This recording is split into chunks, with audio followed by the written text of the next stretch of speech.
It was one of those languid, sweltering afternoons in mid-July, when the very air seemed to pause in anticipation. The heat clung to the windows of our serene ranch house in rural Arizona, while the gentle hum of cicadas outside was the sole interruption to the profound stillness. I am Kara, a 21-year-old, and I found myself at home alone with my stepdad, Vince. My mother had ventured to her cousin's cabin for the weekend, a retreat she often sought when the heat and clamor became too much to bear. I recall experiencing a blend of tranquility and a subtle tension. Being alone with Vince stirred a curiosity within me about how the weekend might unfold. Vince, 44, typically quiet and reserved, appeared transformed that day, lighter, perhaps even playful. He unleashed a flurry of jokes, lingering in the kitchen as I prepared the meal, and suggested we spend the evening together. "What do you think about watching a film?" He proposed a stroll into the living room, a sly smile playing on his lips, contrasting with his typical demeanor. Perhaps something with a touch of zest. I chuckled, uncertain if he was jesting or probing the depths. Absolutely, especially when popcorn is part of the equation. We found ourselves immersed in a romantic drama, one of those films brimming with lingering gazes and gentle murmurs steeped in tension. As we settled into the couch, the air conditioning murmured softly in the background, adding a subtle layer to the unfolding scene.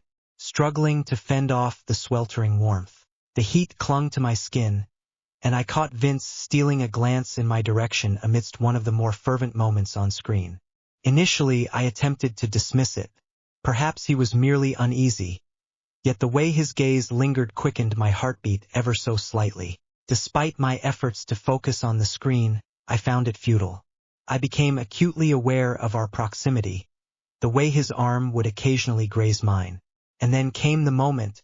The suspense extended beyond the confines of the film. The air in the room was dense and oppressive. I shifted in my seat, attempting to find a way to disregard it, yet it clung to him like the oppressive heat. Then, just as the film reached its most intense moment, a knock at the door slammed shut, startling us both. My breath was momentarily suspended. Vince cast a swift glance in my direction and raised a hand. "Remain here," he murmured. Yet I found myself quietly approaching the door, my curiosity piqued. The superior version of myself. I glanced through the window and released a breath of relief. There stood our neighbor, Mrs. Caldwell, cradling a basket filled with cookies.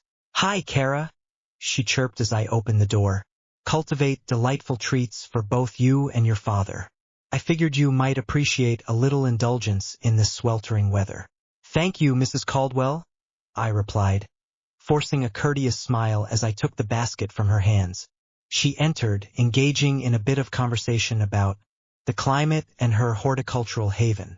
Yet, I sensed Vince's gaze fixed upon us from behind. His stance had shifted. He fidgeted slightly, his face taut as if something had been abruptly halted. When Mrs. Caldwell finally departed from the silence, what she left behind was nearly more resounding than her voice had been. Vince gazed at me, his eyes cloaked in a mystery I couldn't quite identify. "Have you ever pondered what it might be like if it were just the two of us, forever in this space together?" Hesketh spoke softly, and I turned to him, uncertain of how to reply. "Could you clarify what you mean?" He inched forward, closing the distance. The distance that separates us brims with silent musings. "I understand it's not right," he murmured. "Yet, there are moments when I experience emotions that elude my understanding. I attempt to halt it, yet I find myself powerless to resist." My heart raced with fervor. I ought to have spoken up to prevent him, to shatter the instant, yet I remained immobilized, ensnared by the weight of his expressions. Could it be that he was expressing what I believed he was? He arrived before either of us had the chance to utter a word. Once more, my phone vibrated to life. The table became my anchor as I seized it and cast my gaze upon the screen. A note from Mom, returning home sooner than expected. Return home this evening. I eagerly anticipate our reunion. A flicker of panic ignited in Vince's eyes. He took a step back. "Action is imperative." "Ordinary," he remarked, his voice abruptly sharp. Silence reigned, and nothing unfolded. I inclined my head in acknowledgement. Yet the reality was that an event had transpired. Even in the absence of any tangible event, something had undeniably transformed between us. The absence of our gazes spoke volumes between us. Amidst the nervous laughter we exchanged, we endeavored to return our focus to the film. Yet the tension lingered on. It lingered in the air, the heat, undeniable and all-consuming. Subsequently, when, at last, Mom entered, a smile gracing her face, radiantly, and discussing her weekend plans, I sensed that I was positioned precariously on a fault line. She remained blissfully ignorant. Yet the earth below us had already started to fracture. "What activities did you both engage in during my absence?" she inquired with a nonchalant air. Vince and I shared a fleeting look. Then, laughter erupted. Excessively loud. Overly contrived. "I just finished watching a film," I remarked. A gentle smile graces the lips. I did my utmost. Yet, beneath the surface, I understood that nothing would ever return to its former state. The days that followed Mom's return unfolded like a surreal dream. Ordinary at first glance, yet brimming with a palpable energy. It was impossible to overlook. Vince behaved as if all remained as it was. Yet, I noticed how he averted his gaze, avoiding my eyes for any extended moment. And when our gazes intertwined, a flicker emerged, reminiscent of a memory striving to break free, only to be submerged once more. I endeavored to concentrate, engaged in my customary schedule, diligently working through summer classes, assisting my mother with the groceries, tending to the drooping plants in the garden. However, that is not the case. No matter how diligently I sought to occupy my time, my thoughts continually drifted back to that moment on the couch. The palpable tension, the unspoken words that linger in the air. On a certain evening, roughly a week later, the three of us found ourselves assembled in the living room. Mom had prepared tacos and we were observing a whimsical comedy she had chosen. She nestled closer to Vince, her laughter mingling with the sounds emanating from the TV, and he joined in with a soft chuckle. Yet I beheld it, a fleeting look, a gaze that transcends the ordinary. Vince gazed at me, the familiar tempest swirling in his eyes. Miss Stomach twisted and somersaulted. It was fleeting yet so intense that I found myself turning my gaze elsewhere. Later that night, after Mom had settled into her routine, I drifted into the living room, seeking a moment of clarity. Uncertainty clouded my search. Perhaps the vastness of space. Perhaps a stillness. Instead, I discovered Vince seated alone on the couch, a glass of whiskey cradled in his hand, his gaze fixed vacantly on the muted television. "Oh," I remarked, halting in the threshold. "I wasn't aware you were still awake." He glanced over, taken aback, then offered a subtle smile. "Struggling to find rest, Usaim?"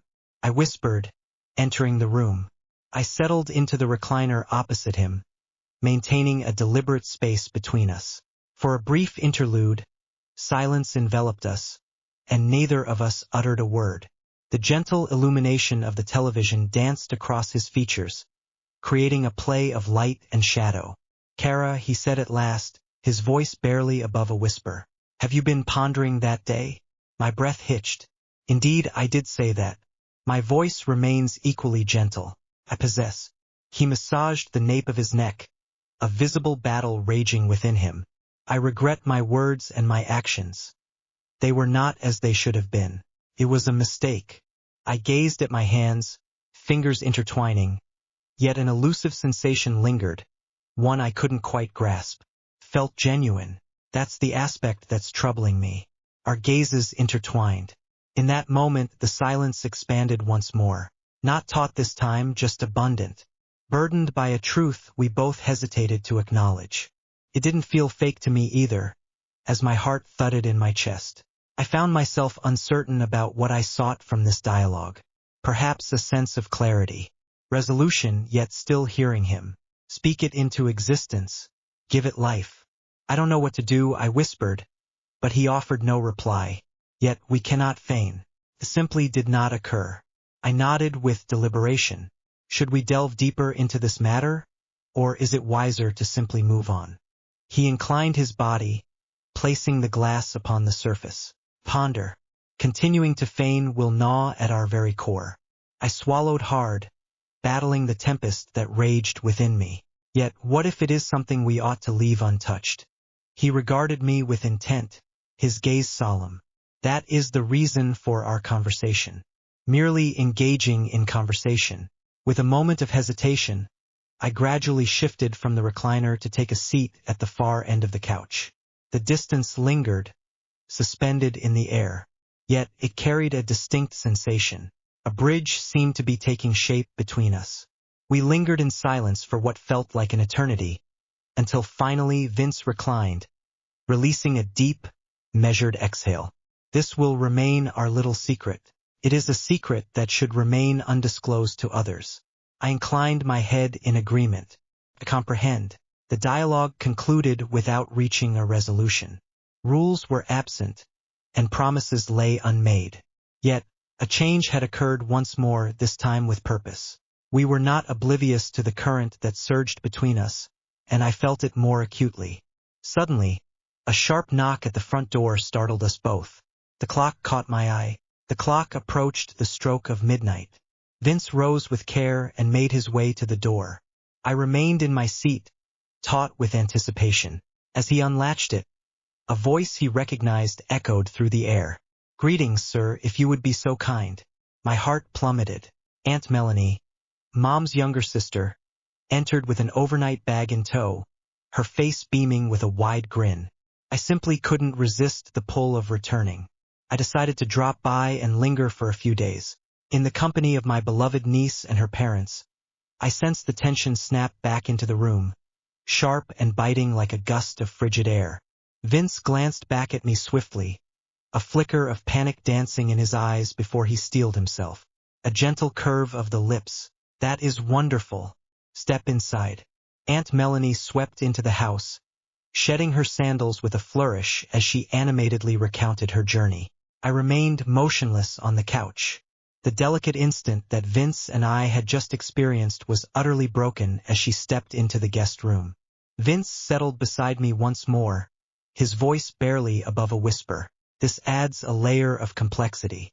"Without a doubt," I murmured, my heart still pounding. We exchanged a final gaze, a fleeting moment heavy with all the unspoken words between us. The ensuing days unfolded as if they were part of a grand performance. We had not prepared, for Aunt Melanie's unexpected arrival transformed the home into a theater, and Vince and I found ourselves as performers, feigning normalcy amidst the chaos. Each morning, I awoke with a lingering question. Had she somehow picked up on the subtle shifts between us? Had our fleeting glances or the weight of our silences betrayed the truth we were trying to conceal? Yet Melanie, with her unwavering cheerfulness, appeared entirely unaware. During breakfast, she animatedly filled the air with chatter, discussing her coworkers, sharing the latest gossip from her yoga class, and remarking on how quiet things felt around here. Vince chuckled at her tales with an enthusiasm that seemed almost exaggerated. I swirled my coffee and offered a nod at the appropriate intervals, feeling a knot tighten within me each time. Our gazes locked from opposite ends of the table. As the sun dipped below the horizon, she proposed a board game night, and soon we found ourselves convened in the cozy embrace of the living room. The air hung heavy, saturated with warmth and the unspoken tension we endeavored to conceal. Melanie prepared an array of snacks and arranged everything meticulously. The game unfolded with Vince seated beside me, and each time his arm grazed mine, it ignited a spark beneath my skin. I endeavored to maintain my concentration on the game, yet it proved utterly impossible to overlook the palpable awareness we held of one another. As the evening deepened and Melanie's yawns grew increasingly frequent, she eventually rose and stretched her limbs. "Very well, everyone. I'm making the declaration. I must find a moment to rest before I succumb to slumber on this very couch." As we exchanged our goodnights, I lingered, listening for the gentle click of the guest room door before finally turning to Vince. He remained beside me, enveloped in silence. "We need to talk," he said, his voice barely above a whisper. I nodded and guided him down the hall to my room, gently closing the door behind us. We perched on the edge of the bed, side by side, a silence enveloping us as we lingered in the moment, words unspoken between us. I whispered, "She'll eventually nod in our direction." He said, "We must exercise greater caution." A moment of silence lingered before he continued, "But we must also find a solution to this." It remains steadfast. I gazed at him, a tightening sensation gripping my heart. "What exactly are we doing, Vince?" "I don't know," he confessed. "I understand. Is it that I can't stop thinking about you and that day?" "Same here." I inhaled deeply. His hand glided to mine, settling gently atop. "I understand that this is not straightforward. I understand how this may appear, but my intention is not to impose any pressure on you. Honesty is all I seek. My sentiments align with yours." I utter the words, my voice quaking, yet a deep fear lingers about what this might evolve into. "Then we shall not rush anything," he remarked. "We proceed with a measured pace. We hold on to it, amidst our connection. Only we remain." I nodded, caught in a web of uncertainty, torn between the pull of emotion and the grip of fear. Yet, in that instant, his touch exuded a sense of grounding, a sanctuary of safety. We remained in that serene stillness, side by side, until an unexpected knock at the door shattered the tranquility. Melanie's voice chimed, bright yet tinged with a hint of skepticism, all at once. "Greetings, are you both doing well in there? Is everything all right?" I cast a frantic glance at Vince before I replied. "Indeed, merely engaging in conversation." "Very well," she remarked from behind the door, merely confirming. In perfect harmony, we released our breaths together. Vince rose from his seat and approached the door, his voice dropping to a hushed tone. "She is unlikely to depart in the near future. We must remain vigilant," I remarked. "Never again will there be near misses." He nodded, and we retreated to our separate rooms, the burden of secrecy drawing us further into the stillness of the night. The following afternoon, Melanie ventured into town to gather a few items, granting us a rare opportunity for solitude. Vince sat at the kitchen table, a steaming cup of coffee in hand, engrossed in the morning paper. "May we have a conversation?" I inquired. He glanced upward at once, worry carved into his features. Naturally, he took a seat, my hands quivering ever so slightly. "I no longer wish to remain concealed in this manner." He set the paper down. "I share the same sentiment, yet I also wish to avoid causing anyone pain. Particularly your mother?" I cast my gaze downward, resting it upon my lap. "What shall we do next?" He paused, weighing his response carefully. "Perhaps we take a single, tentative step, just one, and then we shall determine our course." I encountered his presence, eyes locked, heart racing. "What sort of gesture is required just to share a kiss?" He spoke with caution. "There's no rush, yet perhaps it could be beneficial. You understand what this truly is." I paused for a moment, then offered the faintest nod. We leaned in, the space between us diminishing until the front door banged shut. "Greetings and welcome." Melanie's voice resonated through the air. I seemed to have misplaced my wallet. We sprang away from each other. Like opposing forces, I rose abruptly. The kitchen, a whirlwind of emotions, sets my heart racing. I shouted, attempting to maintain an air of normalcy. She emerged in the doorway. In the blink of an eye, a grin spread across their face. "I noticed the two of you were unusually silent. Such a rarity."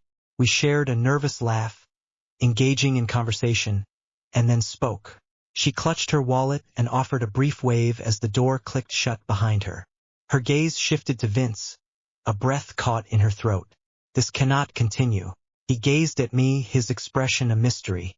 "Perhaps it's time we cease our concealment." Following that narrow escape with Aunt Melanie, the bond between Vince and me seemed to hang by a thread. We tread lightly, striving to uphold an illusion of normalcy while deftly sidestepping the emotional minefield brewing just below the surface. Yet, an undeniable change had occurred. The notion of concealment, of feigning that all was well, was becoming increasingly intolerable. One evening, while Melanie was in the shower and Mom was out running errands, I stumbled upon Vince and Thagridge sorting through old boxes. The atmosphere hung heavy with dust and warmth. Upon catching sight of me, he placed down his burden and cleaned his hands on a rag.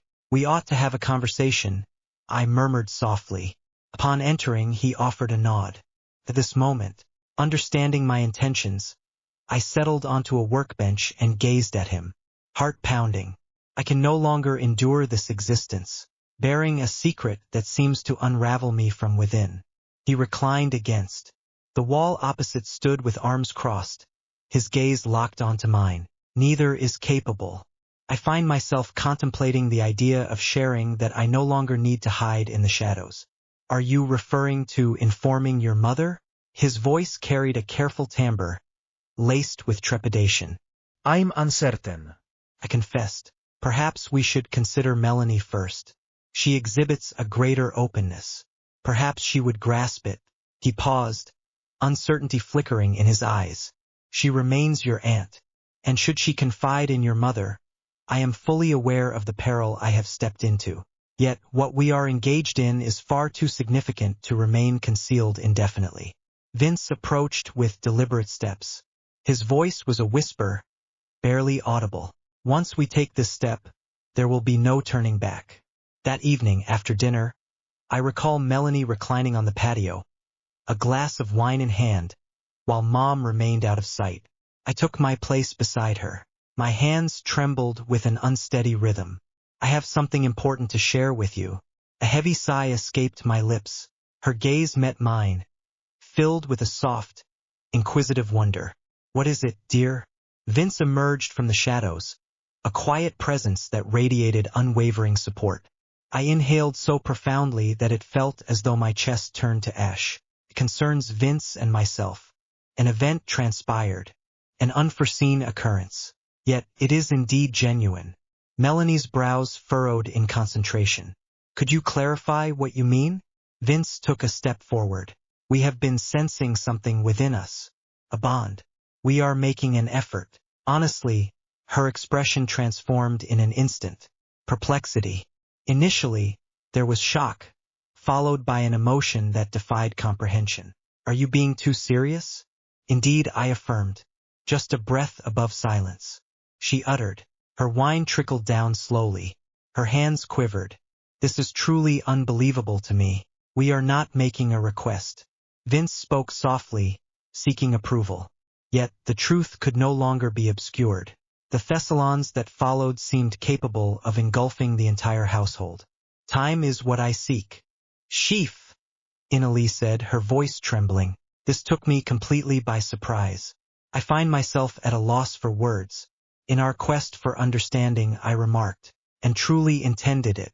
Yet, my heart continued to throb as she rose and retreated indoors, leaving silence in her wake. As the night deepened, an unsettling silence enveloped the house. Mother lay in slumber, while Melanie remained hidden from view.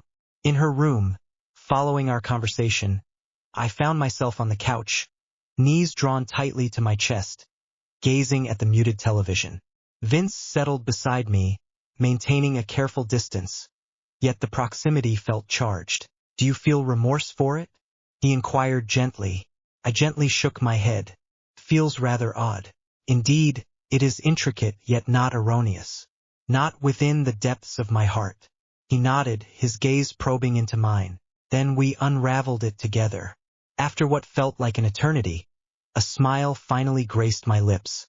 At dawn's first light, Melanie slipped away quietly, leaving no trace of her departure. A simple reminder affixed to the refrigerator. "Requires room to breathe. I will reach out soon." I held no blame against her. When Mother returned home later that evening, she wore a radiant smile, blissfully unaware of the impending tidal wave lurking just beyond the shore. We prepared dinner, engaged in conversation about her errands, and attempted to find humor in their tales. Yet, throughout the evening, I sensed Vince's gaze upon me, an unspoken tension hanging in the air, and I understood that it was only a matter of time before we confronted the undeniable reality that lay between us.